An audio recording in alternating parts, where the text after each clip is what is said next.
Bismillahirrahmanirrahim. Assalamualaikum warahmatullahi wabarakatuh.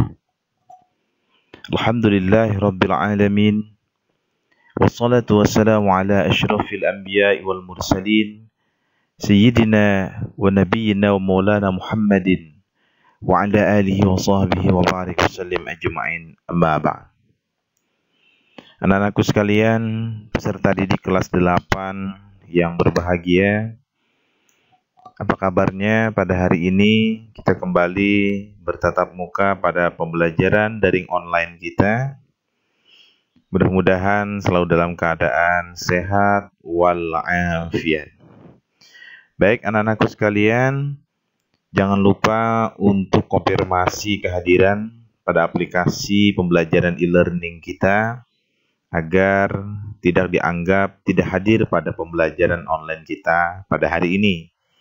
Baiklah anak-anakku sekalian, sebelum kita mulai pembelajaran kita pada hari ini, marilah kita bersama-sama untuk mengucap basmalah. Bismillahirrahmanirrahim.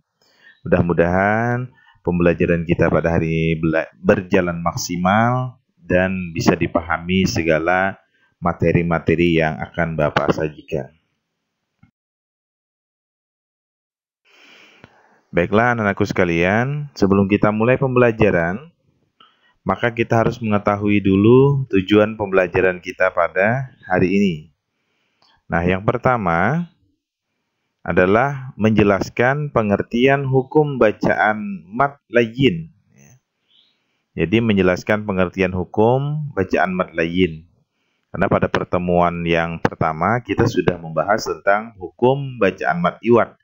Jadi sekarang kita akan melanjutkan pada hukum bacaan mad layyin atau disebut dengan mad lin. Nah, yang kedua, mempraktekkan hukum bacaan mad layyin dalam kegiatan membaca Al-Qur'an di rumah selama pandemi COVID-19 ya. Jadi anak-anakku sekalian bisa mempraktekkan hukum bacaan mad layyin ya pada surah-surah pendek atau surah-surah pilihan selama kalian berada di rumah. Berikutnya, kita akan mempelajari tentang pengertian mad layyin ya, atau mungkin kalian sering menyebutnya dengan mad lin. Apa sih pengertian itu? Pengertian daripada mad lin. Nah, di sini mad lin atau mad layyin disebut juga dengan mad lin. Menurut bahasa, lin itu berarti lunak ya, atau bacaan yang lembut.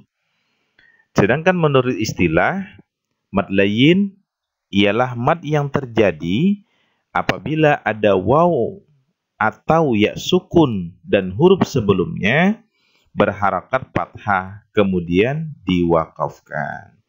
Nah, jadi mad layyin di sini secara istilah adalah apabila ada huruf waw atau ya sukun atau ya mati dan huruf sebelumnya itu wajib berharakat fathah. Nah, ini yang perlu digarisbawahi ya.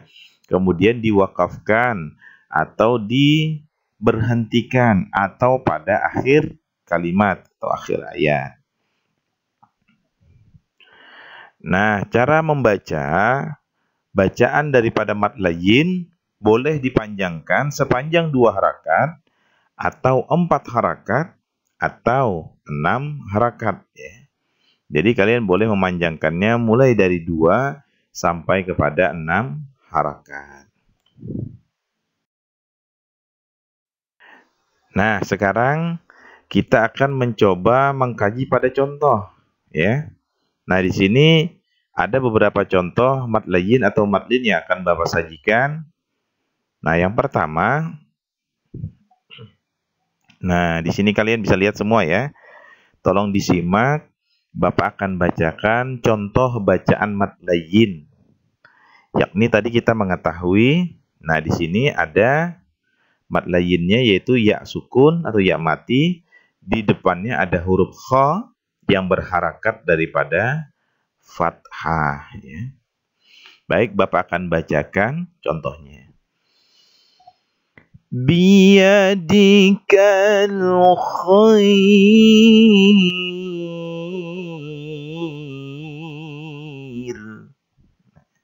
Jadi membacanya tipis sekali, lunak sekali ya, atau dengan bahasa kita adalah dengan lembut. Jangan terlalu mengeraskan pada huruf linnya ya, tapi dilembutkan. Contoh sekali lagi, biyadikal khair.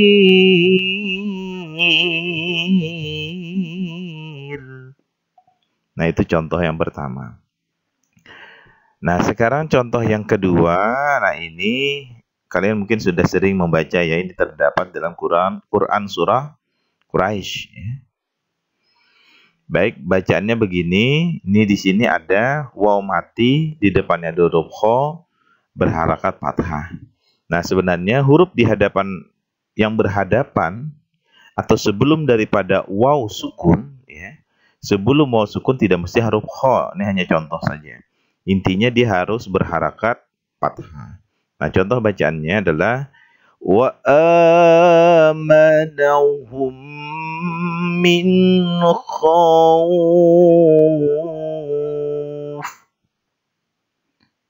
Kita ulang sekali lagi. Wa amanahum min khauf. Nah, jadi anak-anakku sekalian sudah bisa mencontohkan ya bacaan daripada mad layyin atau mad lin. Nah, sekarang contoh yang ketiga. Nah, sekarang contoh yang ketiga di sini adalah, nah, apakah ini disebut dengan mad layyin juga atau tidak? Baik. Untuk mengetahui ini Bapak akan bacakan contohnya ya. وَتَوَاصَوْا بِالْحَقِّ. Bapak ulang sekali lagi. وَتَوَاصَوْا بِالْحَقِّ. Nah, di sini ada bacaan lunak ya, bacaan lembut kita membacanya. وَتَوَاصَوْا بِالْحَقِّ. So, apakah ini disebut dengan bacaan mad layyin? Maka kita lihat keterangannya. Nah, pada contoh yang ketiga, ini contoh ya. Untuk contoh ini, atau contoh yang ketiga, bukan mad lin, tetapi ada huruf lin. Nah, kenapa Pak kok disebut dengan huruf lin? Sedangkan di sini kan ada bacaan yang sama juga dengan di atas. Nah, perbedaannya adalah kalau yang di atas pada contoh nomor 1 dan nomor 2, ini keduanya adalah berada di akhir kalimat ya, atau diwakafkan ya.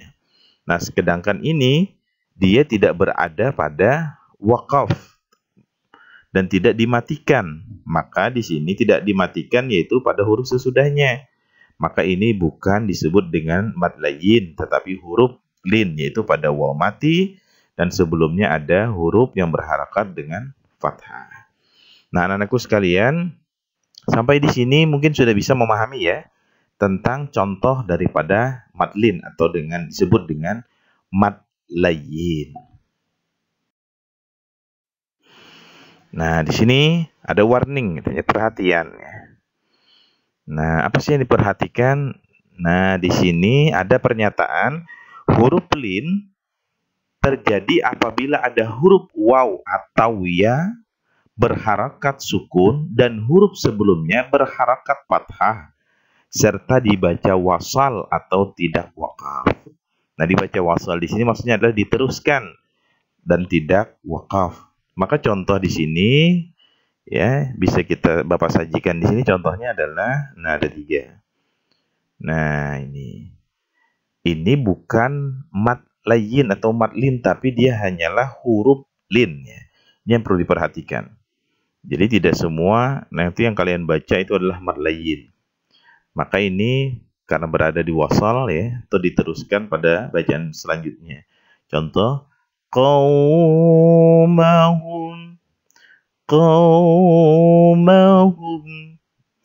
Kemudian yawma idin. min syai'. Ini adalah contoh daripada huruf lin ya.